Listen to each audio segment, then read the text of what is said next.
Hello and welcome to the Virtual Power Teams podcast. And today we have an exciting guest, Peter Murphy Lewis. He joins us from Kansas, but he is a citizen of the world and larger than life individual. He is a fractional CMO, Chief Marketing Officer, and he will explain what fractional means.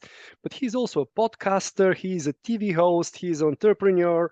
He helps entrepreneurs and companies to grow, as I said, larger than life. Peter, welcome to the podcast, and please tell us with your own words who you are and what you do. Excited to be here, Peter. Great name. From a professional point of view, I'm usually brought in when CEOs have analysis paralysis with too much marketing data. As you mentioned, fractional CMO, that is a freelancer, chief marketing officer. Chief marketing officers in the United States make $300,000 to $600,000, oftentimes getting a piece of equity depending on how long they stay. Companies that usually hire me can't afford that, or they're afraid to pay someone full time and have that person leave in 6 months. So they rent me, they rent my strategy and my ideas and my experience for 5 to 15 hours per week, usually for 6 to 18 months to solve a very serious problem. So I've worked with banks, I've worked with zoos. I actually live inside of a zoo, Peter, so we can talk about that later and guide their marketing strategy. Worked with AI companies, a lot of software companies, a lot of B2B. And then my first experience in entrepreneurship was I started a B2C travel company in South America in 2007. All right. Fantastic. You must be very productive, to deliver, to make an impact with so few hours a week. Are you using AI or what's the secret of your productivity? I don't know if AI is the secret, but it is a pillar of my productivity. So I'm an early adapter in almost everything with technology. AI is definitely a huge part of it. I just got out of a call with a stand-up call with my right-hand woman and project manager. And I said, we just onboarded some interns 2 weeks ago, and I realized that they are not using AI correctly. Can we set up a training on Tuesday? And she said to me, she goes, well, what are the basics that we should teach them? And I said, why don't we start with how you start every project with AI to kind of frame the scope and have a creative brief. Secondly, how do you improve the prompts to improve that process as you start to work with it? And then how do you use prompts and AI to question everything that you've done so that it's a finished, a polished product? And I said, if they start with those 3 things, their life is going to get significantly easier. Yes, thank you. And we will deep dive in this internship. Looks like a key vehicle in your delivery machine. But one question I usually ask entrepreneurs like yourself, when was this decisive moment in your life when you decided, now I am going to do what I do? When was this moment in time? My wife and my mother would say that I haven't had that precise moment. I'm still trying to figure out what I want to be when I grow up. So I've worn many different hats from up until the age of 27 years old. I was going to be a diplomat. I was a full-time professor at the University of Chile. I was a political correspondent for CNN in South America. From about 27 till about 37 years old, for 10 years, I was a full-time entrepreneur creating brands in the travel space in South America that grew to, to seven figures in revenue of 4 different cities, and eventually sold that company. And then I became a TV host.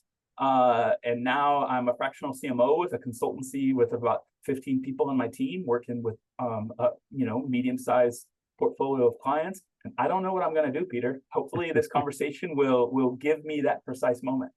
Okay, so let's see if we have an awakening moment of truth. You've mentioned internships in onboarding, 2 very hot words in this war for talent times, and then onboarding being key for, sweating the people you have and keeping engagement.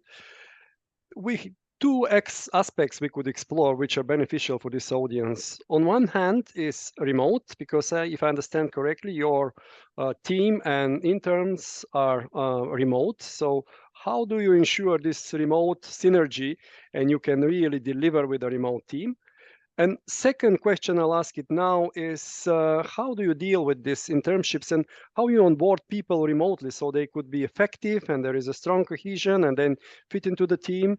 And you've mentioned the AI onboarding as such, but up to you now. What's kind of secret of your remote team, your leadership secret, and then how you deal with the internship and their onboarding? So a lot of questions packed in there. So I'll start and feel free to interrupt at any point, Peter. So yeah, All right. I like interruptions when I do public speaking. I like questions in the middle, not at the end. So feel free to jump in. I think that the secret to my success or my team's success or Strategic Pete's success over the last 15 years of working with interns is probably around the filtering process, the application process. Second, it's probably the onboarding process. Third, it's intimately tied, intrinsically tied to skilling people up. And then probably fourth is feedback. I would say those are kind of the four elements. And I wish that I had those better structured. I am writing a book right now on the process around building remote teams, specifically with interns. I think that it's a unique place for marketing and it works and it helps companies that need to grow quickly. So I don't have it perfect, but hopefully in 6 months it will be perfect. And maybe you can help me fine tune it today. Okay. I have 2 books on remote teams, virtual teams, translated to 6 languages for my big surprise because I'm a master of mathematics. I'm a numbers guy, but somehow my passion about remote teams kind of transpired into the books. Tell me, out of these 15 people, how many are interns? Every single person on the team started off as an intern with me, except for one. There's one person from Romania who did not start as an intern. Every single other person started as intern with me. So my right-hand woman who helps me with branding and strategy, she was an intern in June of 2020, and now she oversees all branding and strategy with my clients. My right-hand kind of project manager, general manager, she was an intern. She's from Mexico, and she started in 2022, and everyone else was an intern. So my ads people are interns, my copywriters are interns, my SEO experts were interns. I guess many entrepreneurs are facing this issue. When they start growing, they need new people, and they reach out remote. And intern is a very flexible way to start. You mentioned the 4 pillars. Let's just look a little bit. The first one, if I remember correctly, was the application process and selecting and kind of matchmaking to your roles. What do you do there differently so it works in the end? There's probably a couple different elements to it that make it successful. The first one is the copy, the images, the video, the call to action, what we ask of you to do. So our job application is written from the very beginning to attract you. I find that most job applications are dissuasive and they don't want you to apply. So they make it look difficult. They look boring. They look like a job application from 1995. Looks like a place I would never want to work at. So I have a picture of me skydiving in the job application where my hands are like this. I don't know why my hands were lifted up in the air and I look like a squirrel. So in the job application, it says, if you feel comfortable making fun of the CEO of this company when he did his first skydiving and he looks like a squirrel, then this culture is for you. There's a podcast where they are forced, if they're going to apply, they are supposed to listen to the podcast, which would be like them listening to me and you, so they get a feel for the energy of the team, for why I'm passionate about this project. And then in their job application, they have to send a loom of 3 things that they learned about the company and the way that we approach solving problems, and then a question that you would have for Peter after listening to the podcast.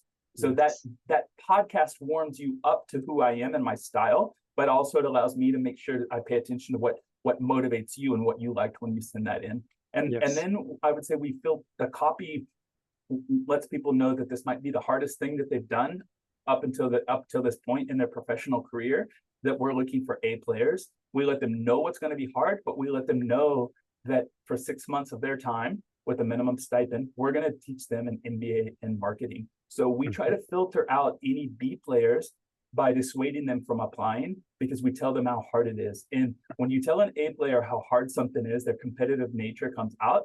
And we really don't have very many people that we have to filter out. Our last internship application was about a month ago. We chose 387 applicants who signed up for an internship for 6 months for a very small stipend, where they're going to have to work their butts off. Mm-hmm. Amazing, amazing, very engaging, very modern approach.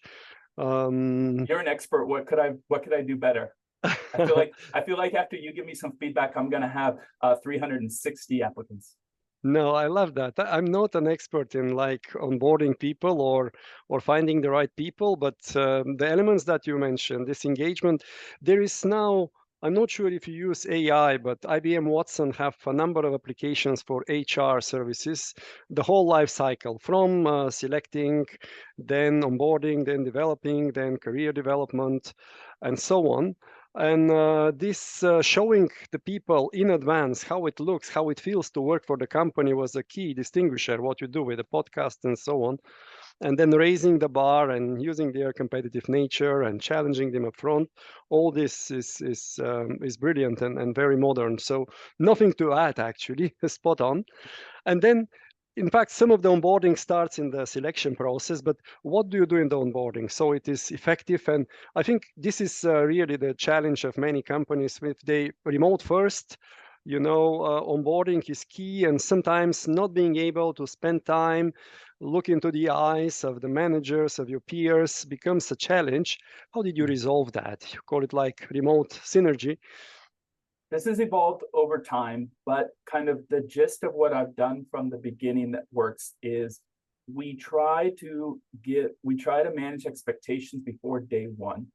And so the day that we accept them, they receive a very long email from me or my right-hand woman, Lena, getting them very excited. We tell them this is really hard. We tell them how many people applied. We tell them that they made it. We tell them we check their references, which we do. We don't take any intern that we haven't checked their references.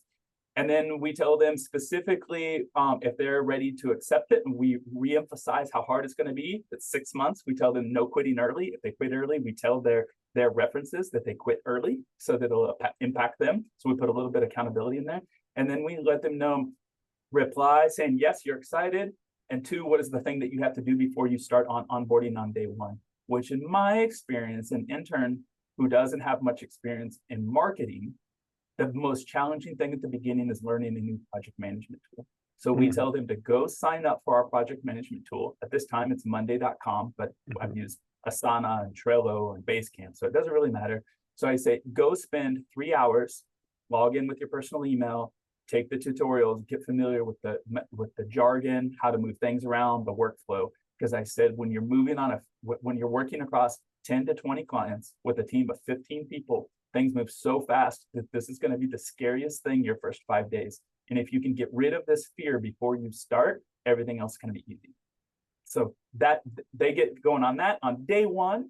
Then it is about encouragement. It's letting them know that we're going to be on their side, and we assign them one project to start to figure out what their skill set is. And this project we assign to them is something that has already been done, so they can see what success looks like. They have an SOP. They have someone who's going to support them and train them, which is usually a previous intern or some type of manager. And then we tell them how many hours it should take, and we let them know, don't spend 8 hours on this, spend 4 hours on this. And we let them know what we're trying to determine is what they're good at, so we can coach them up to their strengths, not to their weaknesses. So if they fail at the specific project, we immediately know they're not going to be a writer, or they're not going to be able to do copywriting, or they're not going to be creative at ads, or they can't help out with videos, or they can't ever do customer research type of thing. So we let them know that we're trying to figure out what they're great at, so that we can help them contribute from the beginning. And then the next item that I would add to it, Peter, that I think is nuanced, is every intern is expected to fill out about a 5-question survey at the end of their workday for their first 30 days of working at Strategic Peak.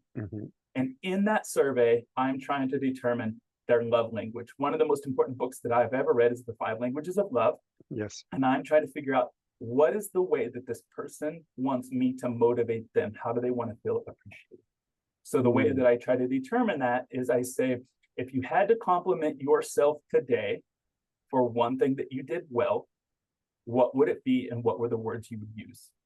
And that intern says something along the lines of, You know what? I feel very happy with how organized I was with the project management tool, and that I felt comfortable speaking up and asking a question in front of my peers because I was a little bit nervous. Okay, so I'm starting to figure out the person spent a lot of time on the tool, which is what I asked. So this person is anxious, this person is prepared, this person is organized. I already start to figure out what they're going to be good at. And then I figure out how they want to feel I'm thinking in Spanish, reconocimiento. Sorry, Peter, I speak Spanish at home with my wife from South America.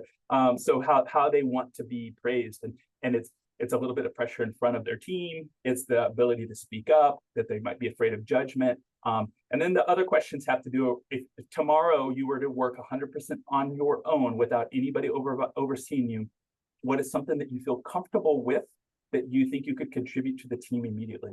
And the person might say, oh, you know what, I felt really comfortable with the way they talked about customer research or competitor research or around SEO, or I already know how to write blogs, I can help. So the person's already telling me and my managers what they can do tomorrow and start to contribute, and that's going to make them feel already integrated to the team. And there's a couple other questions, but they're iterations of that. And I think the other item, Peter, and I think this has to do with part of your methodology, which is around building trust, is I force them from day one on every single survey to critique something about their onboarding for the first 30 days. So I say, this cannot be left blank. If you had to improve the way that you've been onboarded today, what is one thing that could be done better? And then I'll put in parentheses, do you wish there would have been less text, more video? Do you wish you would have had someone reply to your Slack messages more quickly? Do you wish someone would have been more polite? Do you wish someone would have given you a book to support you? And if the person, in the first 2 or 3 days, interns don't feel comfortable critiquing because they know that I'm reading it and the managers are reading it, I will take a screenshot and I will put it into a group Slack message saying, this person, and I won't say the name usually, and I'll say, this person doesn't feel comfortable critiquing their onboarding. If we were perfect at this, we wouldn't be here working with interns, or I would be a multi-billionaire. I love this part of it, and I need to improve. If you don't feel comfortable critiquing me in the way that we're onboarding, you might not be a great cultural fit. Tomorrow, I need you to critique me. And so the team needs to feel comfortable questioning me. Now I'll shut up. Wow, fantastic. These are very advanced things you're doing. Usually, we build trust initially looking at a little bit in the past. People present themselves with a life journey, which builds a lot of credibility. People discover similarities and so on. I have a flash intro of 4 questions where people can ask each other, and then again they build connection and trust. But what you do with current, every day having the survey very specific to the point here and now, is a great way to kind of engage those people. How do you deal with those data? Do you somehow structure it and have a profile for each and every one, and maybe some trends and maybe some groups with similar? Is there any profiling happening based on these surveys for you, and is it full transparent? What do you do with those data? There's qualitative profiling. So somebody on my team, usually the first person who receives the notification on Google spreadsheet, takes a screenshot of that person's survey and puts it into our Slack group for only intern managers. And there's 2 to 4 people that are managing in there. And it'll say something like, Rebecca's survey today. And then the person will make a small observation like, hey, Elijah, Rebecca said that she felt a little bit lost with the SEO blog that you assigned to her. Can you reach out to her and let her know, ask her how she needs to feel supported? Hey, Peter, Rebecca says that she's interested in business development. She wants to do anything that's possible to work next to you for 30 minutes to an hour a day. Are there any project management? Are there any business development projects that you're working on that she could come in and sit in as a silent observer? And then you could analyze if she might be able to contribute. Perfect. And then that screenshot is happening with every intern every single day. So we onboarded 3 interns 2 weeks ago. So for the last 14 days, there's been 3 screenshots, and we're tagging some manager about some type of observation, something anecdotal, and then we'll start to figure out who that person, how they're motivated, what they're going to be good at, what they're scared, what they're not good at, and we'll try to move them off those projects. Excellent. So you're very responsive, very agile. working on their words, and you kind of build credibility. But again, these massive screenshots, you could even put AI to discover some trends and sentiments and so on. Are you doing some analysis, or for now it's just the management who is? I'm not, but I'm glad you asked me. I feel like as a believer, as a cult member of AI, I should be using it better. I think I'm going to make a note as we're speaking that to figure out how about to do that. If you have any suggestions, please let me know. Now, this is your data, this is your asset. You could do it anytime. And as your team grows and maybe some people come and leave, you could have a valuable insights which you integrate. And maybe some of it, I'm a big fan of full transparency. For sure, there are things that has to remain confidential between two people and so on. But for the most of it, transparency is key. And I wonder if you could play it, having an open culture. Many of the remote first companies, which seems to be your case. Do you have an office? Do you have any people going to an office, or everybody is fully remote? Everybody's remote. Like right now, I Yes. think I'm the only person in the United States. Have two people in Pakistan, one person in Bangladesh, one in Toronto, Canada, Mexico, Germany, Kenya, Yes. Chile, Argentina. Excellent. So everybody's So, remote. I've met of my full-time members, I've made an effort to meet them. I went to the wedding of one, met one recently in Europe, but we don't have an office. okay. Many of the fully remote companies, some of them even 1,000+ employees, they kind of live this full transparency culture, which means the P&L is fully transparent. Any strategic decisions, the full rationale is transparent to the people, and so on. And those insights, which not everyone does, as you do, every day a survey and acting upon. That's another opportunity to build open culture, which in the end drives engagement and commitment from the people. So I'm just sharing what the bigger kind of boys and girls doing. And you mentioned they have somebody to support them. Is this like a formal mentoring or like a buddy, or how formal is it, this support that they get from individual person, which is also a very popular model? I'm just curious how Yeah. you implemented that. So we have a daily check-in with the manager of the interns. Ideally, the manager of those interns, which is more like a buddy system, is an intern from the previous generation. So right now, with the 3 interns that are being onboarded, their manager, who checks in with them every single day, is Lara, and she is an intern from Italy 6 months ago, and she's fantastic. I brought her on full time at the end of the internship, and so she knows what I expect. She knows the culture. She knows how to create the culture. It's the first time she's overseen people, so she's learning to be a manager, and she's being skilled up in real time. But she did it recently, with somebody 6 months ago, so it's really, really fresh.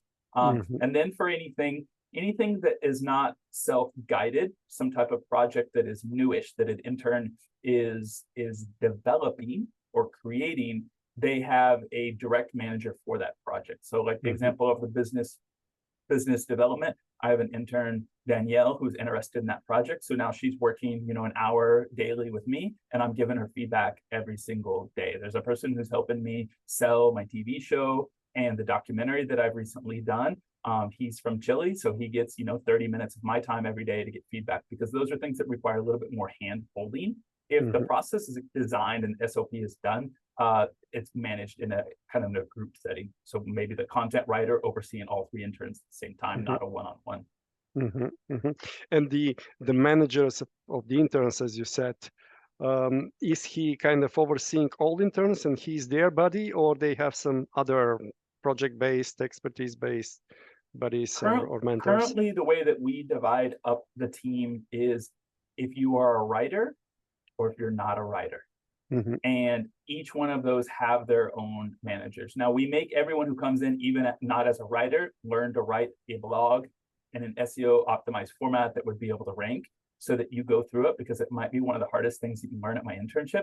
You might never get something published, but you need to go through the legwork, the hard work that everyone else is doing, and then you get split off into where you are. And that's just the way that we divide up our team between generalists and then writers. Okay, excellent. Just a question, are you using VR at all? I know many remote teams, they have check-ins like on Zoom, but they also have another check-in which is more personal, most gamified on VR. And for example, PwC after COVID, they employ like 2,000 people every year, sort of. And onboarding is a big issue, and they use VR to kind of onboard, to listen to the CEO and all C-level. They recorded video in VR, so they feel. And there is some even interactive elements. You could ask question to the CEO without taking his time, which for your size, they get you directly. But are you using VR in any creative ways to improve performance? I'm not. I like the idea. We do in about once a month, we do some gamification Zoom calls that are more cultural based, more getting to know you. And those are very competitive. As I told you, we look for A players. So everybody's trying to win, whether it be some type of hangman or some type of history or some type of, inventing names or 20 questions, but haven't implemented VR yet. It's a good idea. Okay. Excellent. One aspect is now getting very popular after Google Project Aristotle, which they analyzed their best teams, their best performing teams, and they were looking for the common feature, common characteristics. Not sure if you know about this project. It's been like 5, 6 years ago. And they come up without any exception, all their best performing teams, they have psychological safety. People feel safe enough to take risks, not being afraid that they will be laughed at, demoted, fired, and they feel safe enough to show vulnerability. And if you have this safety, you unleash performance. Now, one of the ways to kind of make people feel safe is to make mistake or even failure okay. So to turn it into learning opportunities. And some companies do so-called fuck up Fridays where they share, what didn't work per plan, but what they learned. Do you have anything in this space to kind of make people feel safe and turn into performance?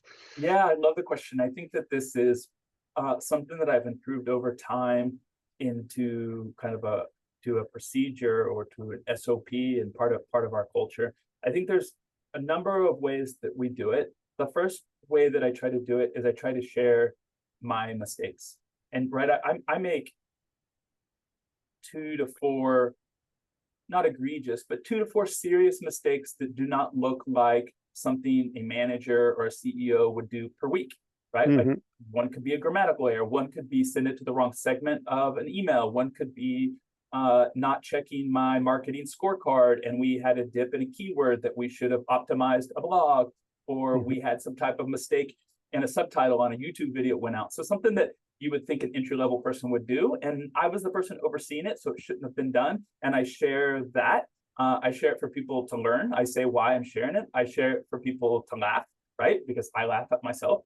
The second thing that I think that I do along those lines is we emphasize how important it is for people to fail quickly. We tell them that they will never be given something that if they fail, that it'll be critical to the organization, that they'll either lose their job or that we'll lose a client, or that it'll make somebody lose revenue, right? Mm-hmm. So let them know that they're expected to fail. And I will tell them the way that I'm going to get them comfortable with that failure muscle is I will give them a limited amount of time. So yesterday, I'm creating a new content marketing project or a content machine around YouTube for one of the private equity clients that I work with. And we're taking trending news from today. We're recording a video on it today live, and it's going live on YouTube and on LinkedIn live. And then it needs to go to the editor, and the editor needs to cut up short clips that are going to be posted within 2 hours. And yesterday I gave him my first test for him to do. I've been testing the format for a while. And I said, here's how it's going to be. In 2 weeks from now, you're only going to have 60 minutes to record this.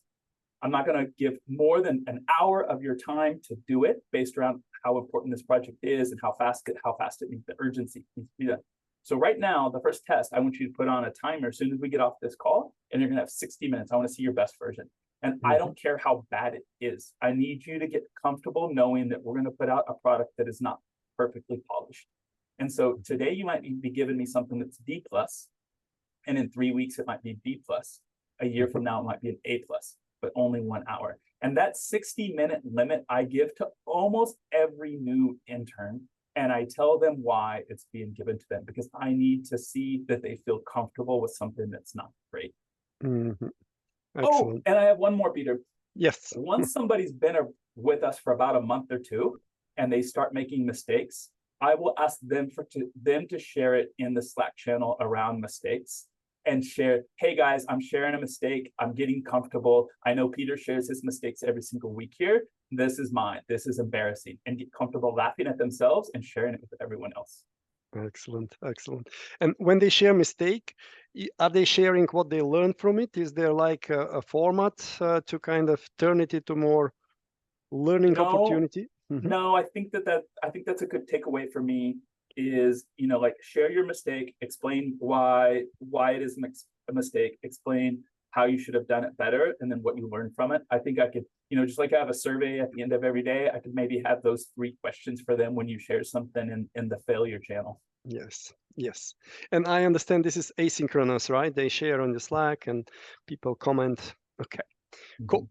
Sometimes they do once a week, once every 2 weeks, also a synchronous meeting for like 1 hour, maybe the top 5 from the channel. It could be more deep dive if it's more like cross-functional or kind of more important for the organization and touches multiple clients. It could be a bit of a brainstorming on the learning. Because synchronous, it's for remote is a bit difficult, but it builds in the end rapport and trust, and it has another level of commitment. Excellent. So let's have a look. You have quite a dynamic business with many interns and so on. What was your most exotic or exciting experience in remote teams? Something that's a good story to tell. Oh, I think it's probably about a year and a half ago.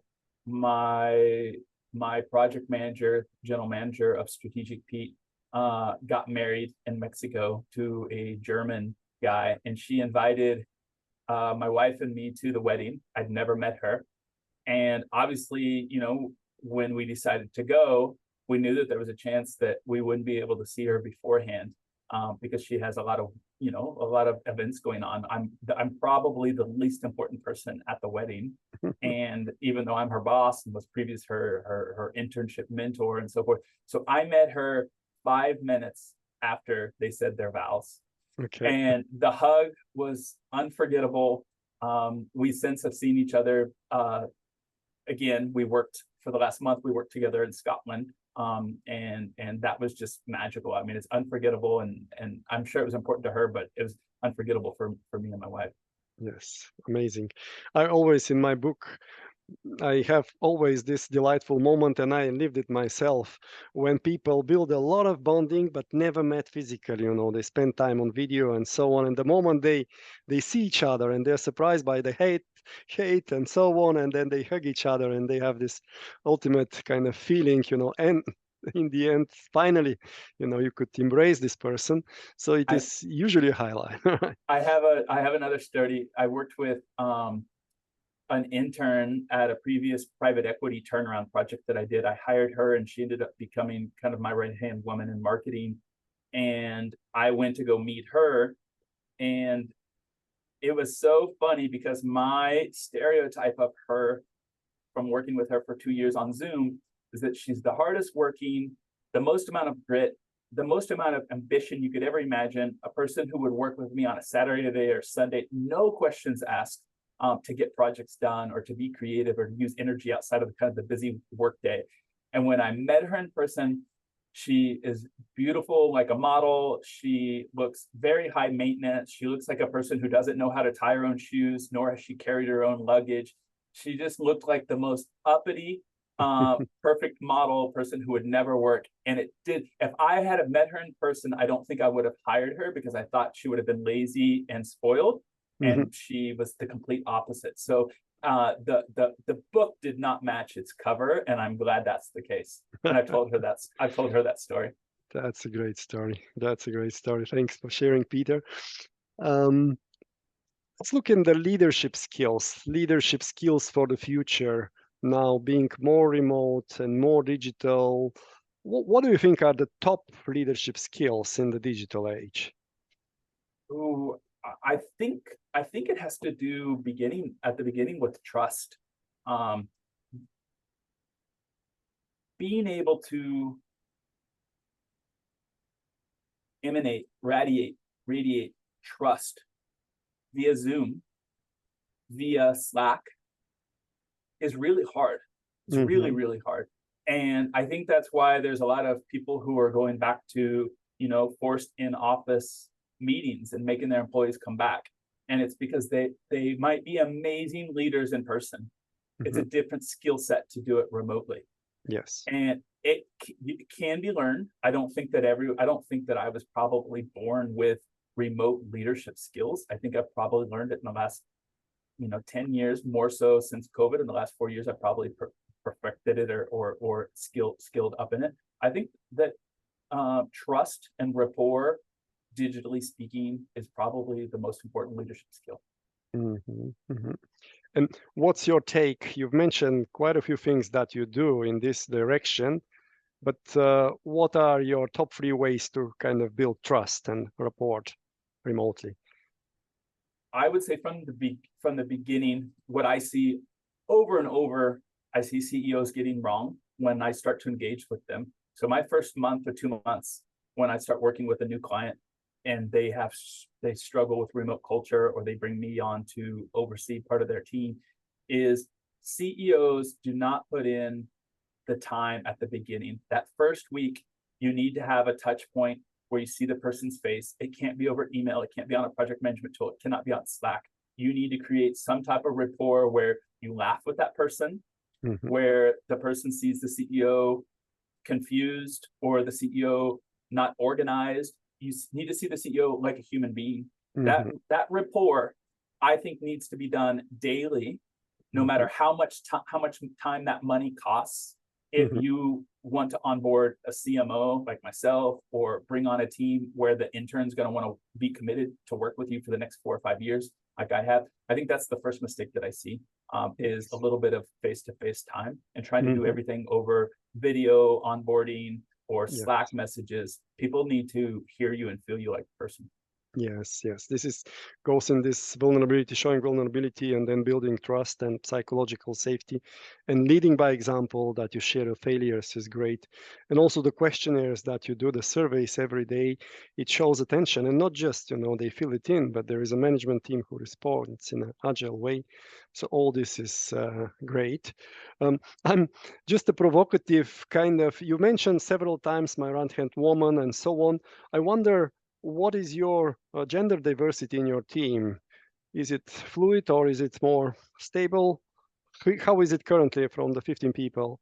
That's a good question. My team always jokes that it's really hard for a guy to make it on my team. Currently, the makeup of my team doesn't reflect that, but I do tend to prefer working with female interns, and I think it might have to do with kind of three elements. I find that at the age of 22 to 26 years old, which are usually the interns, the female that's interested in marketing is a fast learner, gets remote culture just because they might be empathetic. So they're more comfortable being vulnerable faster than a 20 to 26-year-old or 28-year-old. And when I say this, it sounds like I'm speaking only about women, but I'm also speaking kind of about myself, who I was at 22 to 28. So I'm not. If you're a man out there and you're listening to this and you don't identify it, don't worry. I'm kind of speaking about myself. So you might be the exception to the rule. I was not. And so I think that is why I tend to, if I were going to look at 100 applicants, I would say I would probably choose 60 females and 40 males that would make it past that filter. Yes. I have 5 daughters, by the way, and on my teams, because I was IT manager long years, I was head of IT for EMEA, for a big multinational, and I always inherited like a male-dominated team. And by the time I left and we had some awards, it was like 60-40, and it worked for me. I think remote kind of. I don't want to be stereotypical, but some of the qualities required, as you said, empathetic and so on, come more in the female kind of format. And even Harvard did a kind of study and research what makes teams smarter. And they number one factor was the ability to read emotions of the other, to read them in the right way. So in this case, you could build upon ideas and so on. Otherwise, the IQ of the group is not the average of the IQs, and sometimes you have very smart people. The ability to read emotions makes it like IQ. And it's not like n times if you have n team members, it's even more if people could read emotions. And again, for kind of evolutionary reasons, sometimes the female come with a better skill set in this space. So one other element I would add to it that your kind of observation made me think of. The other element that I think is important for growth in a remote team, especially with interns, of people that you don't know yet, right? Like they haven't proven themselves professionally. They don't have a resume. That you didn't hire them because they have a resume. You hire them because of the application process and their grit and their interest and their vulnerability. Is the ability at the beginning to over communicate. Yes. And I say this to my interns at the beginning. I say, the first month, I'm not going to know who you are, what you're good at, what you're bad at, what you're afraid of, what you want to do, that you're actually going to be good at. I don't know these things. And so I say the first 30 days, I need you to over communicate everything to me and to your managers. And yes. I will tell you when you can shut up and you can save time. You can dedicate the time you're using to over communicate to me to actually be, generating content or contributing to the team. And over communication, I feel that women are innately, naturally better at. And it's stereotypical. Sit in a room and watch guys talk about our feelings. We feel much more comfortable talking about a football match, or the fish that we caught yesterday, instead of how frustrating or how difficult our day was, and listen to the female in the other room, and they're way more comfortable. So that over communication works really well on a team that you can't be in a room and I can't read your body language in the same way, or see you leave the room and how frustrated you are with the meeting. Oftentimes a female will tell me. Yes, amazing. I was in Bali in 2019 speaking on an event called Running Remote. Since then, I've been attending regularly, and there was a question: what's the number one skill to lead remote workers? And 500 founders of remote companies were using Slido and this word cloud, and in the end, the big word in the center was over communicate, for the reasons you explained. So well done. Also, don't just give the task, tell them why we do what we do and what is the overall goal that this task would contribute. But yes, this is very important. And for why and what, some companies use video and then they put it in like an asynchronous channel. You explain for the month, for example, what is the strategic goal and so on. So they're a smart way, but on the why and on the what, leaders as employees are expected to over communicate. This is the glue that make remote teams effective. Now, last question, you may take your crystal ball out. What do you think is the future of remote teams and like the future of work? Would it be more remote? What are your visionary insights? Wow, I haven't thought about this, Peter.